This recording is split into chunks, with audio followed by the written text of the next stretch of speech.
G'day guys, ZiggyD here and welcome back to an early preview of Path of Exile's 3.0 Fall of Oriath. I'm recording in the alpha and just after having completed Act 5, we failed to defeat Kitava and were forced to flee with Lily Roth back across the ocean, back to Rayclast, and we find ourselves in Part 2, Act 6. Speaking to Lily, she let us know that a bunch of nobles and citizens of Theopolis have fled the island in the midst of its destruction and have washed up on the coast of the Twilight Strand, zombified and now rising from the dead and present a threat for Lion Eyes Watch. So she's suggested that we go in and deal with that particular problem. So for those of you guys who don't know how this works, Part 2 has you return to Rayclast, and you're kind of visiting the acts you visited again. However, things will have changed rather dramatically because of the release of the gods. So we get to wander through the lands and see all the changes that have been wrought due to our, I guess you could say, folly. Returning to Lion Eyes Watch here, you get to disembark and see things haven't been going so well, but the place does look rather different. Sin, also chilling out over here as well as coming with us. And we now have a daytime Lion Eyes Watch. A curious thing is that Nessa is missing. She's no longer in the town, though Bestel and Tarkly are still here. Bestel actually wants us to go to the Marigold, his former ship, and fetch a manuscript of his epic poem, Cedric and the Buxom Stranger. So we're gonna go fetch his erotic manuscript from the Marigold as well. The newly improved and high-res Tarkly informs us that Nessa went wandering off into the wilderness one night. He called out to her, but she did not even turn her head. He followed the tracks for a while and then they simply disappeared. So he's requested that we try and find out what's happened to her.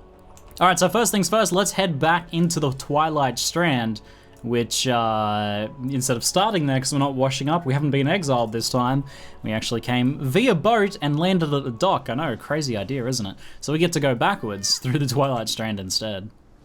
As you can see, there's already a bunch of noble corpses and things here, blood strewn. Don't have to deal with Hillock, because we already killed him. Let's go have a look.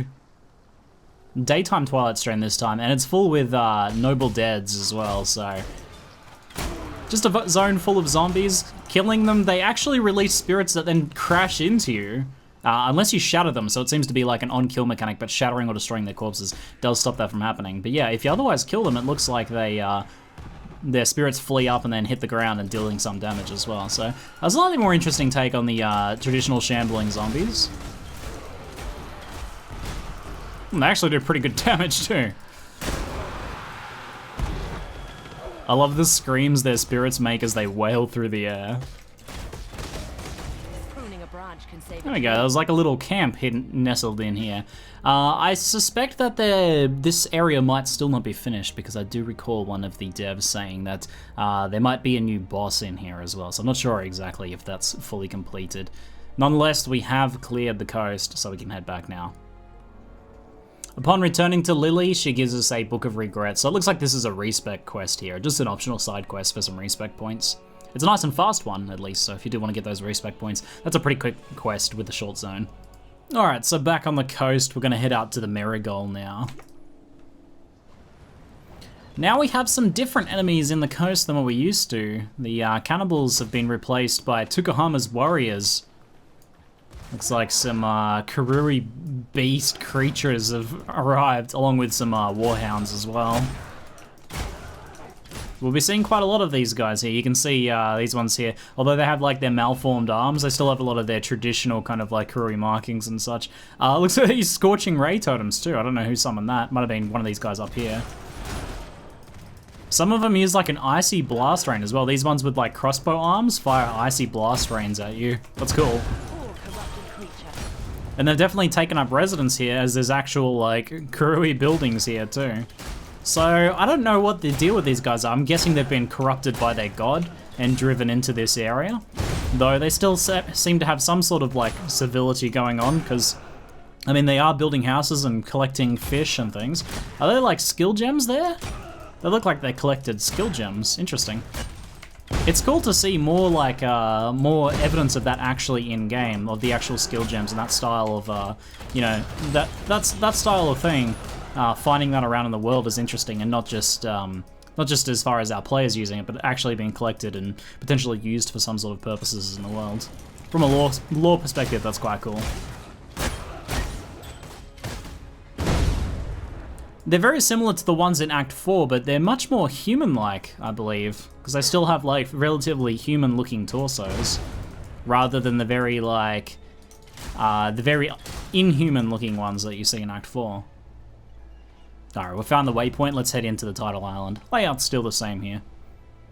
This is looking rather Karui as well. I'm guessing they've moved into this area too.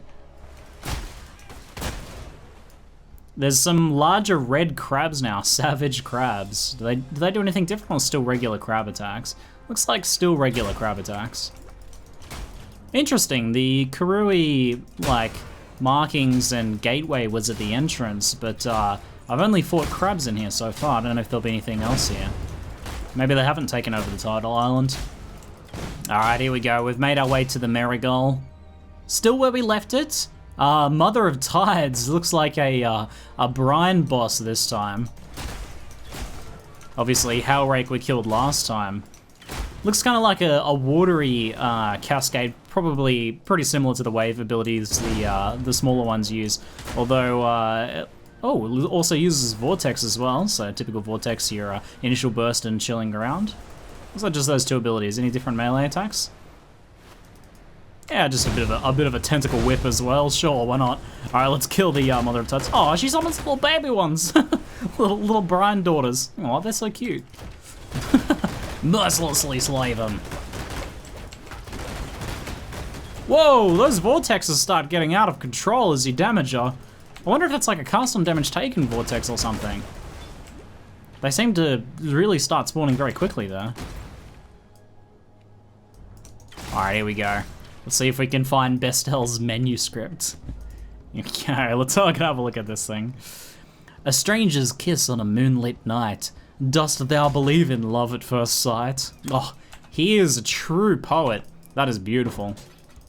Well, I think we better go return this to him ASAP. We can't have anything getting in the way of the publication of what is undoubtedly an epic romantic tale. Act 1, Scene 1. No voice acting yet, but I'll read it out for you guys. Along the shoreline, the beach grass sways. A blazing sun sinks 'neath sparkling bays. Oh, strange be the night where the drowned dead rise, and a pale moon ascends upon the cold skies. The stranger still lost is, to me, those silken pillows upon which I lay at sea. I screwed it up, but that is beautiful. Moody, atmospheric, not as funny as I remember, but I'm sure it gets better in Act 2. Regardless, you have my thanks. Please take something for your efforts. And the next time you're in town, do come see the show. I'll leave your name at the door, if I can salvage a door from somewhere, that is. And it looks like he rewards us with our choice of jewelry. Fantastic. I'll take a rustic sash. Alright, so now we're gonna go look for Nessa, who's run off. So we'll head into what was previously the Mud Flats. It might be different now. Still entitled the Mud Flats, though we do see some more Karui gateways. They might just be more the entrances of this zone, perhaps. Because they definitely didn't have any presence on the Tidal Islands. They are here in the Mud Flats, though. They have taken over this area.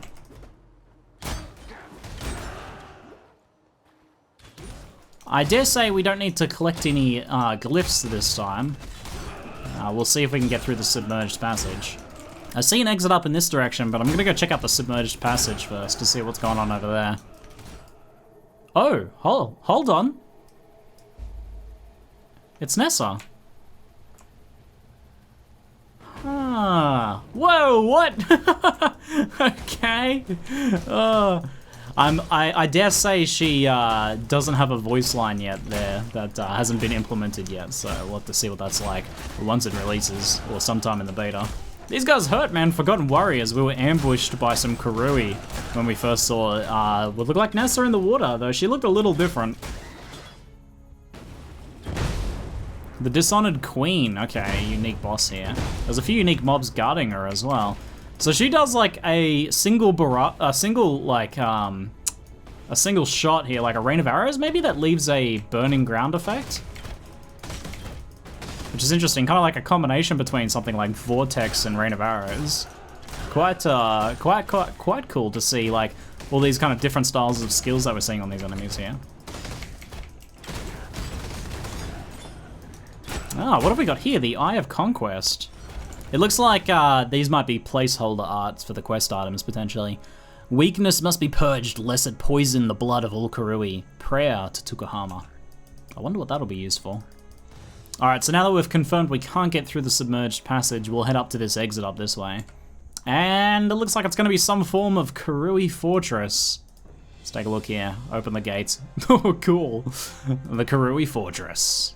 I do know a bit about this act because I have done one playthrough before, but last time I played through it was very unfinished. Still somewhat unfinished, but there does seem to be a lot more added since I last played. A lot of the mobs and stuff have been updated as well, which is really cool. I only really, at best, have a general sense of the layout.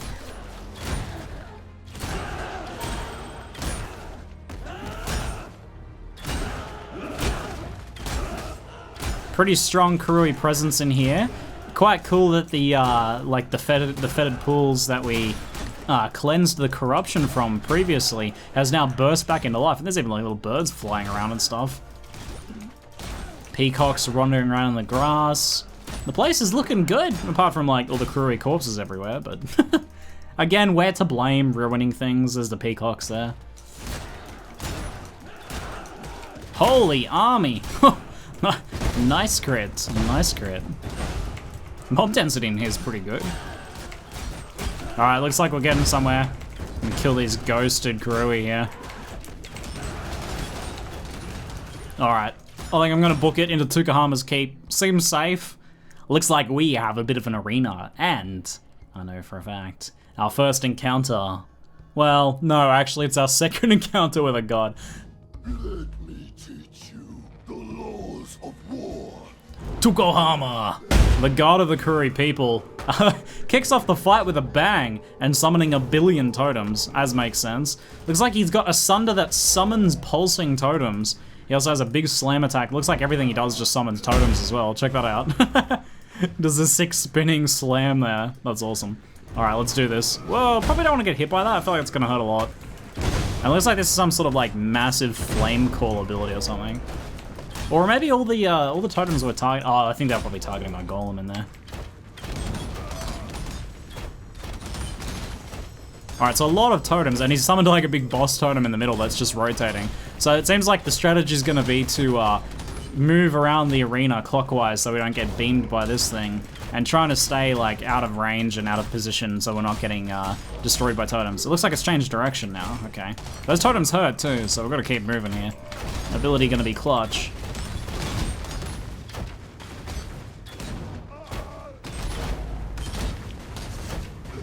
I'm excited because we'll be able to start looking at Pantheon bonuses once we complete this fight. Okay. Alright, so that's a Scorching Ray. It doesn't deal too much damage, but we don't want to be lingering in it. Oh, looks like he's got a few of those big AoE abilities going on there. Not exactly sure what they do. I haven't seen him explode or anything. They just seem to fade after a while. Oh, he's entered a stasis form here. Don't think we can damage him while he's in this. Okay, looks like we have to kill these protective totems. Things are getting a little bit hectic. I do apologize for the stutteriness, guys. My ISP's been absolute garbage the past couple days, and unfortunately I've been getting a little bit of lag, so that has been affecting things. I'm not up to that just yet. Alright, last of the protection is down. I want to try and see what those AoE abilities do. Does it... Whoa, we're taking a lot of damage. Maybe is it just like a degen area, maybe? Let me see if I can... Am I just degenning in there? It's difficult to tell. There's so much going on at the moment. Not exactly sure what they do just yet. Let's get our golem back up.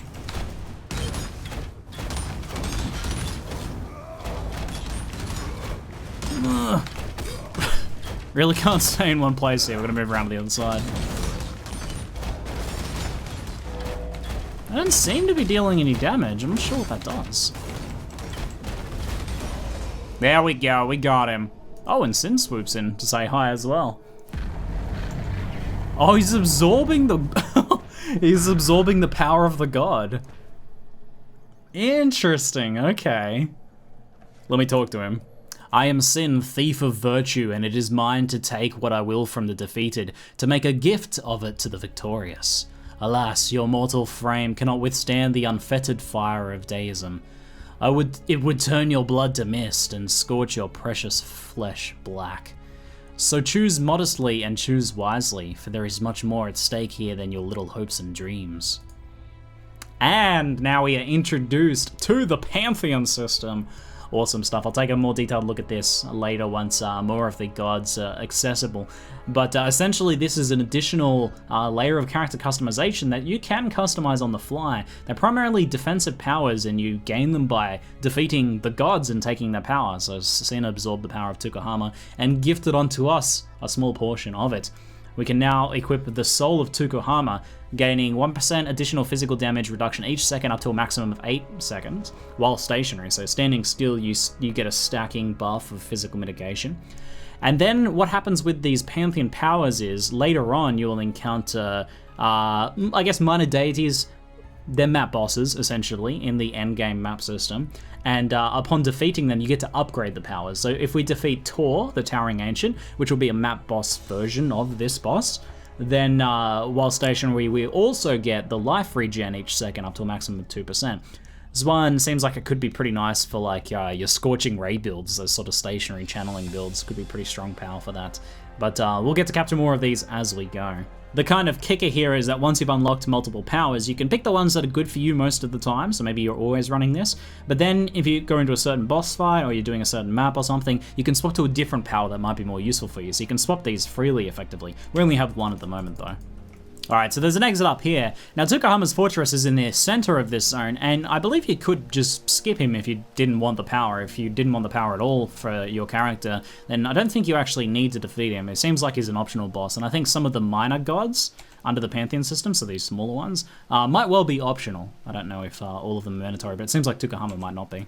And then we enter the ridge, which is up on the other side of the mountains from the ledge. Okay, so before we head back into the ridge, I popped into town briefly, and we have a reward for the Tukahama quest, a passive skill point. So in addition to the Pantheon bonus, you do get a passive point for killing that boss. Tuckley also mentioned our encounter with Nessa, and that the changes we witnessed, her like tentacle arms, could well be the curse of the Brine King. So we have a bit of a lead on that situation, and it looks like we'll be heading towards that as the ultimate goal for this act. He also mentioned a conversation that we had with Nessa, and since that didn't actually occur when we ran into it, I'd say that's confirmation that that hasn't yet been implemented in the alpha, so we might see that in the beta or by release. Okay, so back at the ridge, which as you would assume is this part 2's version of the ledge, and as I mentioned on the other side, in here we are going to see a bit more of these dread wheels, which are actually introduced in the earlier act now as well, so they don't just appear now, they do appear in small numbers earlier on in the first Act 1 as you head towards the prison.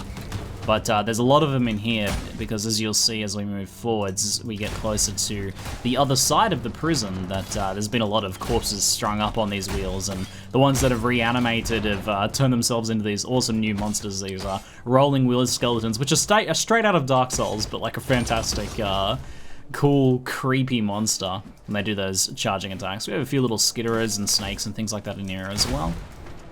So let's carve our way through the ridge and see what else we run into as we head towards the other side of the prison. There's one of those wheels up there, and you can see some corpses strung up on some of these ones. Just some arms, the rest of the corpses toppled down and maybe reanimated or something. Do we actually have to head in this way, into the mountains? Oh, this zone is quite different to the ledge, actually. Still kind of like a series of narrow passes through the mountain, but it does actually look like it spiders out in different directions as well. That might even hook backwards. Yeah, it looks like it kind of crisscrosses around. We could have actually taken a shortcut through here, so there might be some tricks to learning to navigate this zone in the future so you don't end up taking some of the long paths like I did just there. Oh, there's an army of these wheel creatures here. What are they actually called? Dread wheels. Let's blow them up. That's quite satisfying. There's a lot more of them strung up here as well as we head up towards the roof of the prison, finding alternative access to the lower prison. Now, fun fact here is we actually come down this ladder, which is in a room which is just off of the old entrance to the prison, which has now been sealed off. And something that's always been here as well, which is an interesting thing. This exit here has always been here, so it's like this was planned from the outset. I know they have gone back and added things to the previous acts that like hint and allude towards different paths you're going to take in part 2 of the game. But this is one that's always been here. You just kind of always just walk past it up through the stairs here. So we get back to the lower prison this time, and back to the waypoint, which we've been before. It's funny that we have to reactivate the waypoint though. I guess maybe our activation was deactivated. Oh, I love this new minimap for navigating the prison. It's so much nicer. Also, kind of like a fun detail that you guys might not know about yet. You can actually play with the transparency of both parts, so you can see just the pathable terrain, or you can see just the map elements if you want, or you can have like some sort of combination between the two, which is very cool. Now, we don't go to the upper prison this time, instead we go to another section of the prison, which has had the door busted in. I think this might be one of those like elements that might be added to the previous act, so you'll see kind of that alluded to. But the door to Shavronne's tower has been busted inwards, so let's climb it. Now, Atlas of Worlds was said to have been hinting at the upcoming expansion, and that's very evident in this map, Shavronne's tower, the tower map from the endgame map system in Atlas of Worlds. So this is indeed the tower map, and we'll see kind of like as we climb forwards, as we climb further up, you'll see more elements of that map type. Alright, so first set of stairs here, and now we start to get into this kind of like more towery section where you can see kind of this like void down this like dark, foggy cavern. And if we find our way around the left side here, you should actually be able to find a series of like ladders that take us up through the center, or maybe some stairs first and then ladders later. Alright, looks like we found another set of stairs up to the next levels. This is like a very multi-leveled area. My lightning resistance is quite low, and these guys do like a blue version of Enduring Cry that gives them power charges. So that ability, because it's off of that discharge, because it's off of power charges as well, means that it's far more likely to crit too. So that's pretty dangerous. Definitely watch out for those blue Enduring Cry casting discharges. Those guys are nasty. Kind of like Shavronne's Undying Grapplers in this act here. That doesn't seem to have any other effects, so I think their ability just summons power charges so they can cast discharge. So if you see them use that, then you probably want to get out of there. So it looks like through the first several sections of this zone, you're trying to look for these like little upstairs sections, not necessarily around here. So you kind of want to stick to the outside wall, I think, when navigating these zones. Alright, it looks like this time we actually make our way into the center and get to climb to the prison rooftop. Alright, looks like it's time. I think this boss fight's gonna be pretty fun. I'm looking forward to this one. Ah, hello. What's going on here? We have a spooky, ethereal Shavronne. On my life and my work, I shall not suffer this humiliation again! We defeated her beloved creation Brutus once before, but she will not suffer such again. So we get to have a secondary encounter with Brutus, though this time he's got some new tricks. The reassembled Brutus is more powerful than before, and we have to deal with Shavronne's lightning abilities as well. So I assume he's gonna have some slams and such, and he does that chain pull where he actually yoinks himself rather than you to him. He's looking a little different too. Whoa, he's got like a fast series of multi-strike ground slams now. Narrower cones, but a series of 3 of them, so you have to avoid all 3. And then Shav is throwing out her ball lightnings as well. I think this is gonna be a pretty interesting fight because my lightning resist is like 20, so it's gonna be pretty tough. Oh, that hits hard. Oh, okay, she actually empowers him, and that gives him like a blue, potentially lightning version of his slams. Given my lightning resist, that's probably gonna hurt a lot more. Okay, so that empowering beam only happens every now and then, so let's just avoid these bull lightnings. Good job, Ziggy. Not quite. Alright, so when he's empowered, we're gonna be extra careful. I don't know if the beam does anything. No, okay, the beam just empowers him, so I'm assuming his attack's dealing a lot of extra damage there, and if one slam was just about to kill me before, I'm sure that empowered version will. This is a pretty nice set of abilities to try and avoid. You've got this multi-strike slam, which you can kind of stutter step in between, and then you've got to be avoiding these like AoE storm calls that she's summoning, and then her barrage of ball lightnings that she sweeps through the arena. Let's get my golem up. Oh, that hurts. Okay. I don't know if his chain pull does damage. I might have evaded it. I would dare say it would deal damage. It looks like it's got like a bit of a sliding ground effect going on. Okay. Oh, it looks like once he gets to a certain level of damage state, Shav actually comes out to join the fight herself. Ascending into the air, throwing out her ball lightnings, zapping the ground as well. It's awesome. Alright, she's got her storm calls going. Imagine this will be somewhat similar to the Shav fight that we've had before. Although, that's new. Okay. Okay, so these books zap you when you go near them. I need to move through, though. Why are you so ugly? Huh, not so pretty. Why are you so ugly? Wow. Savage. Okay, that was a little close there, guys. That was super close. Alright, I think I'm just gonna pick a safe spot here and wait for a bit. Alright, so I don't really want to be on top of that. That massive slam she does, that has a massive charge up, so I reckon there's a pretty damn good chance that's a one shot. Must do a huge amount of lightning damage. Let me try and just wiggle through here. I'm like, just try and not get hit. I'm not able to DPS her too much because I have so low lightning res. We're getting her down though, she's just about to halfway. I assume she might rotate Brutus back into the fight again rather than dying herself. That would make sense. I thought I could hide behind the the bars there, but they are open bars. She summoned some of these little books zapping. They're like little orb of storms, I guess. Just zapping as you get too close to them. So these ones actually hit the ground. I feel like they're a little easier to dodge, really. Alright, where is she? Alright, so she's moved back in. What? Okay. She's actually probably, it looks, whoa, thank you, evasion. It looks like she's permanently buffed Brutus now, actually possessing his body.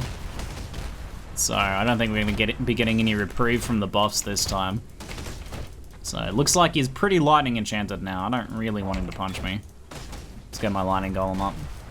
So there's like that initial ground slam effect, and then it kind of like cascades out from there. So there's like a little bit of time delay before the secondary cascade happens. So I don't know if that means it hits twice as well, maybe. I don't know. Should I test it? For you guys and for science. Let's do it. I evaded both. Evasion's too strong, man. Evasion is too strong. I'm gonna try and test one for you guys. Oh yeah, there we go. That hurts. It looks like it only hits once though, but thankfully, because I took like 1,500 damage from it. Alright, looks like it can just survive one hit though. With lightning damage, it can be a bit erratic, so that might have been like, oh, that hurts. Might have been a low end hit. Alright, looks like at the moment, at the current balance, remember all balance figures are non-final and damage values and bosses and stuff could well be changed. But at the moment, looks like with 1,800 life, we can just survive a hit, but any follow-up. Thankfully, without Shav's lightning filling the arena now, this part here is actually a little easier because we only have to avoid his attacks. Whereas before we had to avoid, you know, both sets of separate attacks, which is a lot more dangerous because you could get hit by Brutus and then get hit by a Stormclaw or a Ball Lightning. Alright, let's try and finish him off. I can't really like just stand still in deeps, but we can try and sustain a little better. There we go, we got him. And Sin swoops down to absorb the power of Shav. Looks like we're gonna get some more Pantheon powers. Very nice. And so it begins. My ethereal veins now run with dark ambition. Let's turn that trickle into a torrent. Let's harvest ourselves a Grand Inquisitor.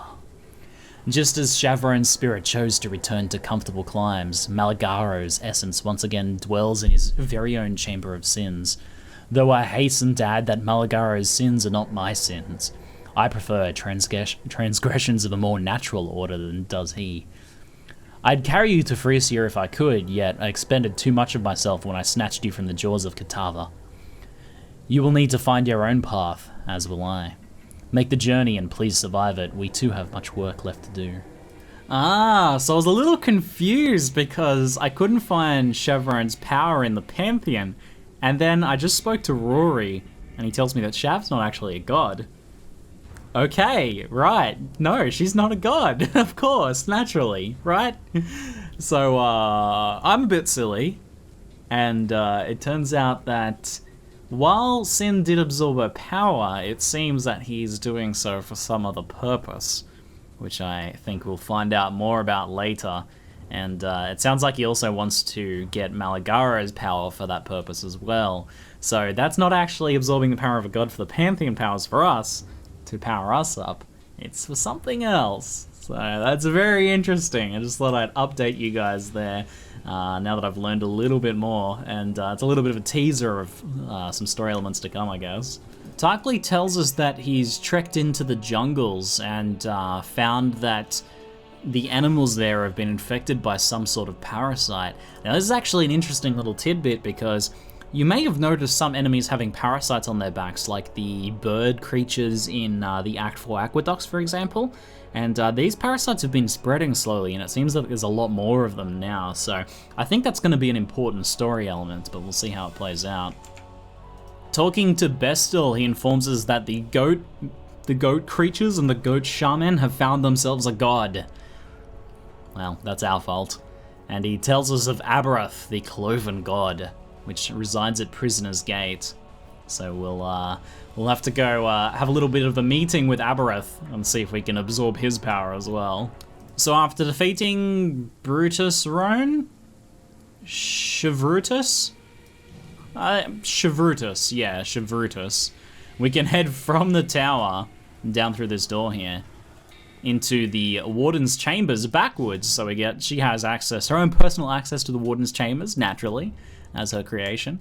And I think we can find our way out to Prisoner's Gate from here. There we go, out to Prisoner's Gate. Let's go have a date with Abberath, shall we? A goat god. It'll be interesting to see how Prisoner's Gate has changed, but I noticed that the Hellions now, so these are the new updated models of Hellions, but furthermore to that, they also have parasites on their backs, so these things have been infected. Looks like a lot of the wild animals are now, becoming infected with those parasites. It also looks like they leave some poison clouds when they die now instead of flame clouds. Looks like there's still some flame Hellions that haven't been infected yet, and they still leave their burning ground effects. So there's kind of like a mixture of infected ones. This like parasitical infection is slowly spreading. I want to go take a look down the road where Piety blocked it off in the past. Actually, because that should be open now, right? So I wonder, what happens if we go down here then? I need to go explore, guys. I need to go explore. I'm curious to see how this plays out. So this would have led us through to the ship graveyard, and the other entrance would have led us through to Act 2 previously, but I think things are a little different now. Aha! Down here it looks like there is another encounter with Nessa. Again, I don't think her interactions are fully implemented yet, but she does dive off into the water. Looks like she says, go to Mavale's Caverns. Interesting. Now, unfortunately though, the pass has collapsed, so we are going to have to find an alternative path. I like how that plays on your natural inclination to go the way you've went before, so you go down here and then run into Nessa, who kind of like, prods you into, well, you can't go this way, you'll have to find another way, which we do know is the pass to the Western Forest. And this is what I love about this when I played it before, that the new acts don't adhere to the zone limitations of the previous acts, and this is still Act 6, aka Act 1 Part 2, but we head into the Western Forest, which was previously a part of Act 2. Now not, instead an alternate path for us. And it looks like the blackguards that we killed before have now reanimated as zombies. I love that as like a little detail, right? How cool is that as a little detail? That is awesome. And it looks like we have different types of bandits in here as well. Bear acolytes this time, since we did kill the previous bandit leaders, so those tribes are dead. Stag acolytes as well. These guys are a little bit more animalistic, having taken like, you know, bear helmets and stag helmets. Boar acolytes as well, so it looks like there's a mixture of them there. Those guys looks like they have shields. The spider webbed section of the forest here that led to the spider caverns is here, so I thought I'd go and check if you can get into the Weaver's chambers. But it looks like it's collapsed or been filled with webs and corpses. What are these little glowing things here? New eggs, it looks like. New, like, egg sacs. There's still some, so something else has overtaken this, or it's become flooded with something? Well, nonetheless, we can't get in there. I don't think we'd want to anyway. Even the spiders have been claimed by these parasites. Enraptured arachnids. Alright, here's the camp. Let's see if anyone new has taken up residence. There are a bunch of zombies here. Interesting. Which, Alira did summon zombies. That's an interesting twist, though. What is here? What is going on here? Looks like her, like, little shrine or altar has been corrupted or something. It's becoming overgrown. There might have just been, like, remnant zombies of her, like, followers that we slayed before. But there's, like, this pulsating mass here, and it's overgrown with these creepy plants. Okay, alright. I don't know what's happened here. Look at that. Oh, that looks like the corruption from Malachine, the beast. They have a lot of those, like, twitching eyes. They're so creepy. That freaking eye, man. Let's get a good close-up of that. I'm gonna give you guys some nice nightmare feel. Just look at that thing. Look at that thing. Alright, here we go. The Riverways. In theory, we should be able to take the road in the Riverways through to the forest encampment, but we'll see how things play out. Oh, you know what I just realized I forgot, though? I forgot about Abberath. I forgot about Abberath. Ah, there was something else over here. You guys have probably been like yelling at your monitors while watching here. What about Abberath, Ziggy? He was in Prisoner's Gate. I'm guessing he's down this other side. I didn't check here. I wasn't thorough enough. I'll head back. I've ruined the immersion, man. I haven't done things in chronological sequential order. What have I done? The Valley of the Fire Drinker. I dare say that this is what we're looking for. Okay, let's have a look. It's time, I believe, for the Abberath fight. Oh, yeah, there he is. Oh. This was teased. I haven't actually done this fight before, I don't think. Yeah, no, I don't remember doing this fight. This was teased earlier, so he's got plenty of leap slams, summons down some, like, meteors. I noticed he doesn't have the Abberath's hooves footprint damage, though. I thought he might have that, you know, an homage to the unique. Alright, let's try and take him out.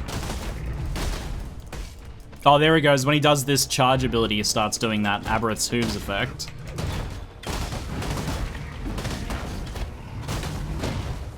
Alright, his slams don't hurt too badly at the moment. I think since he's mostly attack-based, we should be pretty good in this fight as an evasion character. Looks like he summoned some goat friends. These guys have bubbles, though. Abberath's elites. Interesting. Extra fire damage? Okay.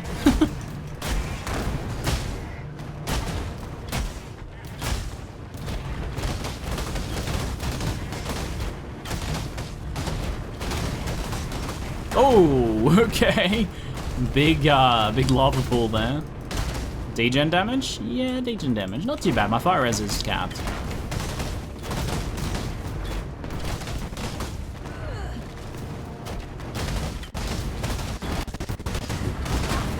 Ooh, yep, okay.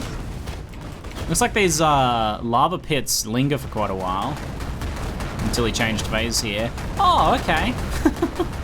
Alright. Well, I think I know what we need to do here. Yep. Problem solved. Is that all you've got, Abberath? Is that all you've got? Where is he? Is he coming back? Oh no! Ah, we follow him into the Cloven Pass. A multi-stage, multi-arena boss fight. That's a cool change. Oops, I disabled my hatred.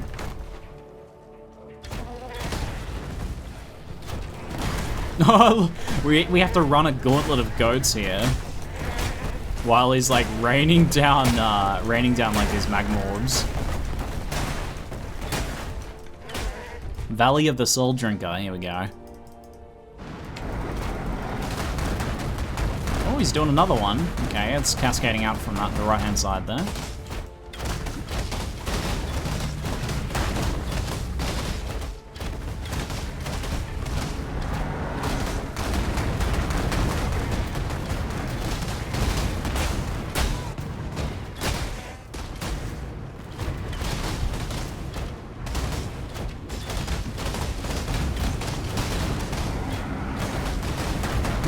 Oh, okay.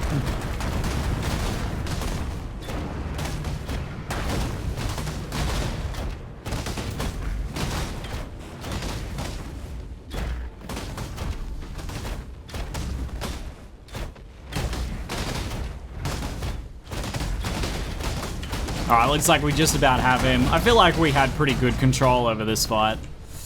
And here we go. Time for some soul power. Gimme, Sin. Gimme that. he's summoning it from the loot because the corpse like flew off to the side. Good souls are hard enough to come by without that unquenchable old goat drinking his fill. You have done humanity a noble service. And there we go. Now we have the Soul of Abberath, our second minor god downed, and this one reduces fire damage taken while moving. And that one seems like it could work pretty nicely with Righteous Fire too. Because that ability should actually work with the degen taken from Righteous Fire. Would need some testing. The secondary effect if we defeat the map version, Lord of Ash and Arrow, 25% chance for cold damage and lightning damage to be taken as fire damage when hit. So that looks pretty nice for Righteous Fire too. If you're wearing something, or wearing things that are boosting your maximum fire resistance, then having that converted to fire means that you're going to take less cold and lightning damage as well. So that looks pretty good. That looks pretty good. I think that Soul Tukahama might be a little better for when I want to try and tank things. Neither of these are too good for my build though. Oh, here we go. Bestel's got some poetry for us. Oh wait, I feel a poem coming on.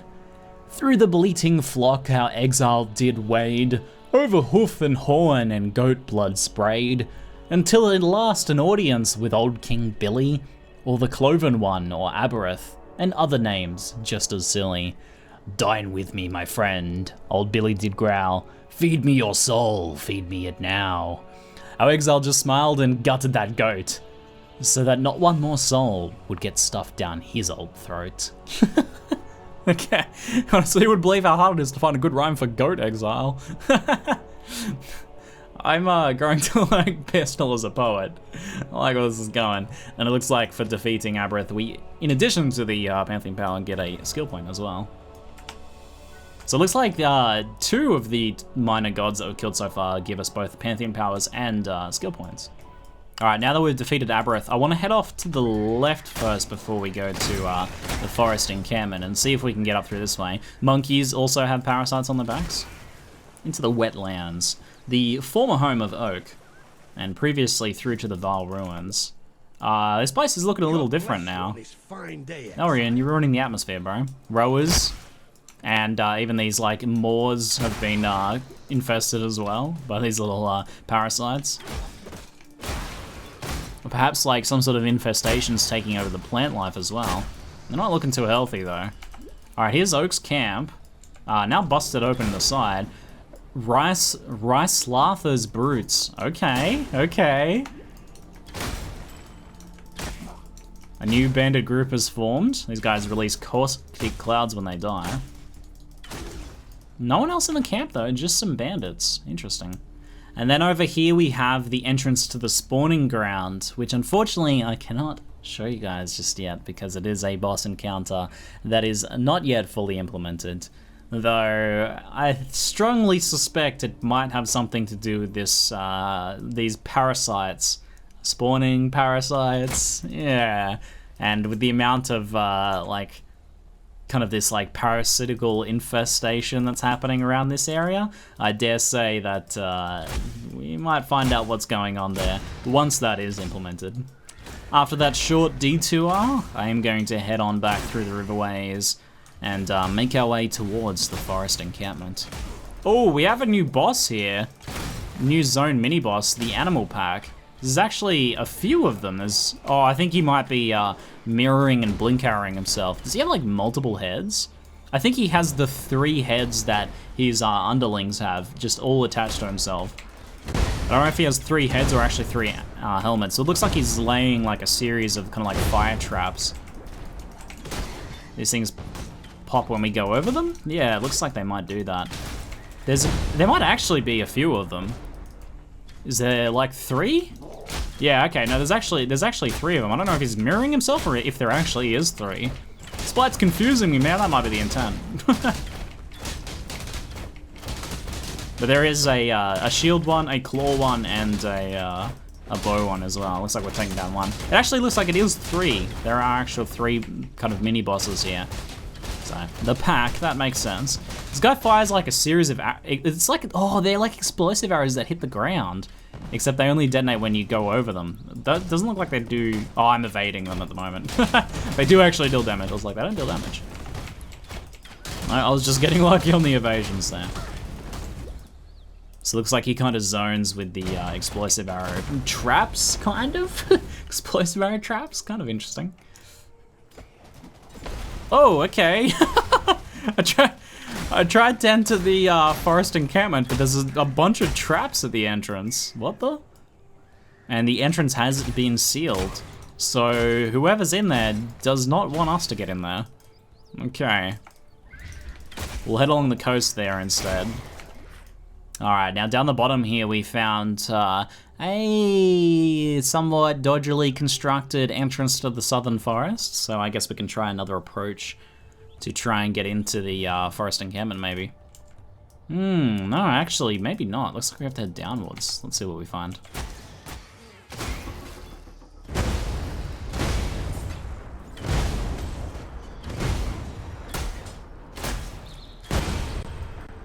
Alright, looks like we found a waypoint and the entrance to the Cavern of Anger. So we're gonna be heading kind of back into the zones from Act 1 again.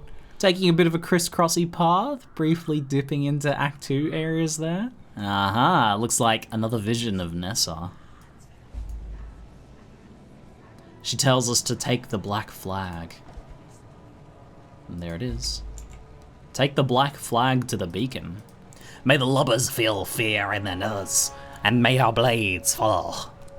Tooth's rallying cry. That was my best kind of like pirate impression. I did my best, okay? These gigantic shield crabs actually uses like a ground slam attack. That's awesome watching them like jump up and slam down. That's quite adorable. The ghost is ghosting the ghosts, man. Oh no. That can't be good. We're alright. Loot. Alright, I found my way through the rather spiderwebby. It's not too confusing. I just took a little bit of a detour. Areas of the Cavern of Anger here. And we're now heading up and out the other side of like the Merveil's Caverns area. Instead of going down into the Cavern of Wrath, actually heading up and back out to an area known as the Beacon.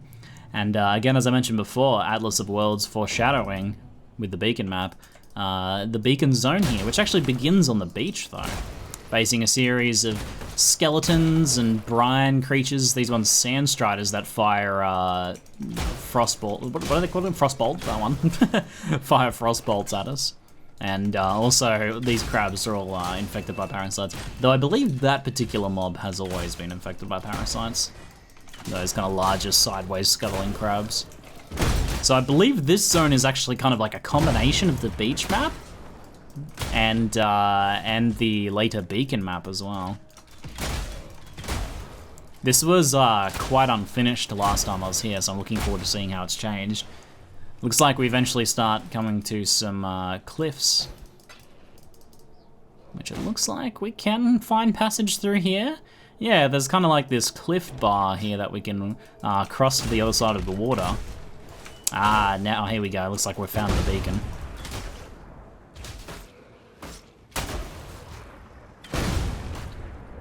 Up the steps. And now we have the actual beacon section of this map. Alright guys, hold me, we have minor puzzles coming. We have to refuel the beacon by taking these like fuel canisters over, kind of borrowing from the mechanic in the labyrinth that was used for some of the side areas in there. And we have to try and stay on top of this thing to effectively push it through to the beacon. I'm guessing we're magically pushing it with our mind. We're in exile. We can do these things. And we get ambushed by these statues as we go. So some of them using Sunder as well. I like there's much greater variety in mob abilities now. A lot of mobs using player abilities and then also abilities inspired by players but with different themes on them, different elements and other mechanics. It's like the screen zooms out again here to give you a sense of that scope of the beacon. Looks like we have refueled the beacon. Let's head on up. So the ignition switches here. I think we have to plant the black flag first, right? What's this over here? Oh, we have another fuel. We have to refuel from the other side as well and get both fuel canisters in there. I do like this zooming gimmick. It's quite cool. I kind of wish we could sometimes play like this a little bit more, but especially on ranged characters, it would be a little bit cheaty because we could quite easily outrange things with it, more so than we already can. And there we go. We have indeed lit the beacon. Oh, okay. I placed the black flag in the beacon, and then the flames burned red, signaling Whalem Roth. You have summoned the Black Crest. Talk to its captain, Whalem Roth, to find out more. The father of Lily Roth, maybe? I might have missed that. So you're the shite that's gone and summoned me to the beacon, eh? Damn it all. Rules is rules, and now I'm bound to you. The legendary Whalem Roth, captain of the Black Crest. Cursed to be the undead slave of some lowly outcast by the looks of it. You've got an ass for a brain in that thick skull of yours. Of course, I'll ferry you to the Brine King's bloody reef. I'll be wanting to discharge this accursed duty and get me back to the afterlife. It's not right, not natural being above water without a beating heart in me chest. So get yourself aboard and be quick about it. Oh, okay. Undead pirate captain, Whalem Roth. So we've used the flag to bind him to contractually serve us and ferry us where we need to go, which is to the Brine King's reef. Oh, buddy, I'm ready. I'm ready. By the way, that was my voice acting spin on Whalem Roth. The actual voice acting is implemented. I just thought I'd inform you guys for proper disclosure, just in case you thought that voice acting was so good that it belongs in the game. I mean, you might not have been able to tell the difference, right? Don't think I'm going to be bawling and chaining after your sorry ass once our journey to the reef is done. Nope. Just take me there, Whalem. And then we'll take it from here. Look at him on his little thing here. What do you park the boat on the shore, but he's also in this little boat here. Alright, well, on with it then. Go find yourself a salty sovereign to dethrone. Fool's errand if you ask me. Old Briney will gut you like a fish. But at least with you dead in the water, I'll be free to get on with my own voyage. So off you go, matey. I guess if we don't return, he's not contractually obliged to take us back, but he's going to wait for us otherwise. And now we find ourselves in the risen Brine King's Reef, which has actually been risen out of the ocean by the Brine King. And our technically second major god, but hopefully the first one that we actually managed to defeat. Let's head through the Brine King's Reef, which is full of these like kind of jutted up coral reefs and also animated reef golems. Plenty of water elementals as you'd expect. And also these creepy things, brine vassals, which look kind of like pirates, but are also like, I'm guessing they're like drowned pirates that, oh Jesus, that hurts.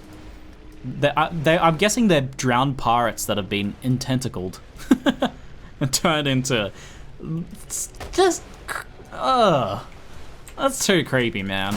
I gotta, you know what, it's good when mobs are so creepy that it is really motivating for you to kill them. Those are some creepy dudes, man. Those are some creepy dudes. Old ships that had previously sunk into the bottom of the ocean, now risen back up. Fighting our way through the Brine King's reef, we finally find our way to the Brine King's throne. I actually have a massive shrine, so I'm looking a little more impressive than I normally would be stepping into this fight. Oh, and here's Nessa. Nope! I'm guessing we won't be saving Nessa. Oh, here we go. Soagoth, the Brine King. Alright, I've seen some teasers of this fight, and it looks freaking hectic. Let's give it a go. Ooh, these little crabs, man, they're cute. Brine spawns. Alright, I'm gonna get my, What? Is he on fire because I ignited him, or is he just on fire? I think he's just on fire. Was that an ignite?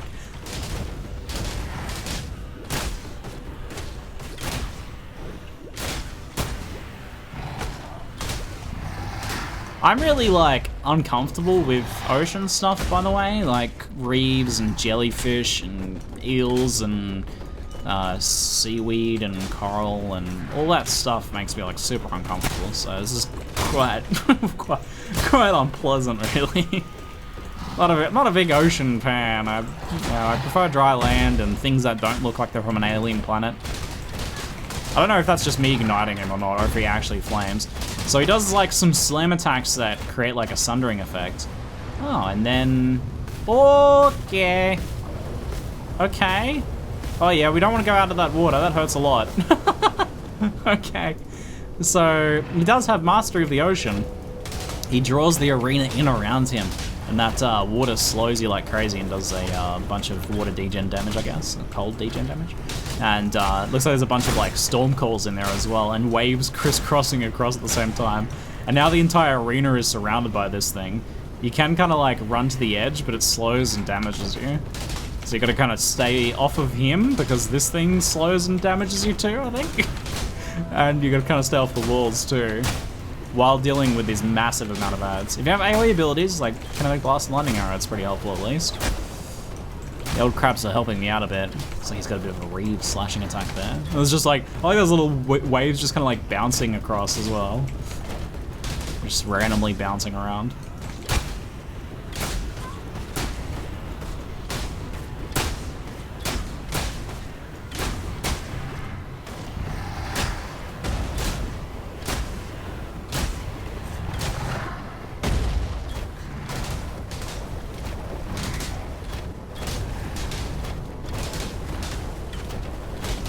Looks like he's able to summon waves as well, sometimes that actually shoot out from him. Imagine as we continue, things will get a little crazier as well. Like, they tend to do that. Alright, he's drawing everything in again. So, there's not really very much room to position here. I feel like we just kind of take some of the hits. Try and pick a good spot and take some of the hits while we DPS him. So you can actually kind of see this like ray of light before the water bounces out, giving a little bit of forewarning there. Oh, it looks like he's drawing it. Oh man, this is stressful. This is stressful. Damn, they've really like stepped up their game with these like really action set piece kind of boss fights, right? Where the like very arena changes around you. First with Katava, you know, zoomed out massive boss. And now with this, like, fighting in the middle of the ocean, basically. Quite awesome. I think the only thing that's a bit of a shame is I don't think the actual music for this fight is currently implemented yet. It's not yet finished, so there's just, like, very general act music on in the background at the moment. Looks like we can— oh, what the— so much damage! Looks like you actually can't damage him when he's in that form either, so just focus on avoiding from the looks of it. I just went down to like 10 HP, I swear. I'm not up to that just yet. I think I might get my golem out.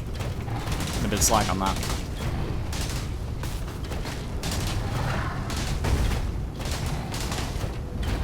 So it looks like this very last section of the fight is done entirely in this tiny arena. Once you kill him, the ocean recedes.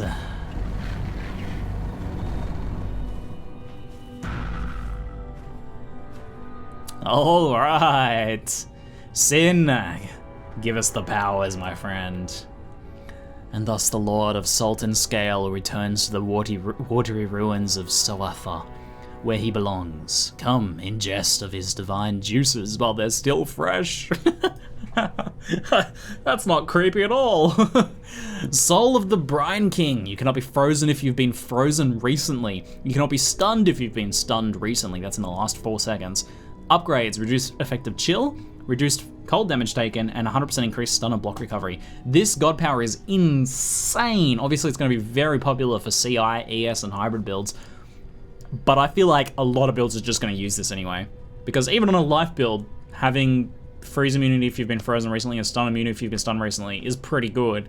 And then once you get some of those upgrades, that gets really nice. So pending some of the gods, the major god powers that haven't been revealed yet, this is very good. So that's pretty nice, man. That is pretty nice. Definitely feels like a major god power, right? Very powerful. These are much more niche and maybe good for certain builds and maybe okay for others. These are like, that is some power right there. Defensive power.